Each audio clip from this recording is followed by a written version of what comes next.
уже 5-й год начала заниматься садоводством, и основной мой конек – это яблони. И что самое главное, я когда всем так говорю, да, я 40 лет проработала экономистом. У меня нет образования агронома, но вот яблоня меня всегда интересовала, и в последнее время, вот когда ушла на пенсию, я подумала, почему бы и нет. Очень много было у нас таких, мы думали, гадали, какую яблоню подобрать, как, чтобы она у нас росла, чтобы давала плоды и зимовала. Ну и я очень благодарна питомникам Бурятии, Баргузинскому питомнику, да, который, Альбине Вячеславовне, который мы пришли к одному решению, и мы подобрали подвой яблоня сибирская ягодная.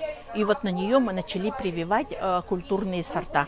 Сейчас я уже всем открыто говорю, яблоня у нас в Якутии может расти, может плодоносить, и можем мы собирать урожай. С прошлого года я уже собираю урожай крупноплодных яблонь.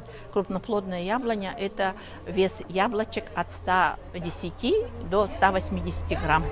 Я всех приглашаю, кто заинтересовался, кто хочет выращивать, кто хочет видеть плод своего труда, кто хочет угостить, накормить своих детей, внуков яблочками, обращайтесь. Сейчас есть у нас сорта, которые у нас растут без проблем. Яблоня у нас малоуходная. Первые, конечно, 2 года посадки она требует, конечно, много ухода, а потом яблоня малоуходная, и вы будете все время получать урожаи. Поэтому сейте разумное, доброе, вечное.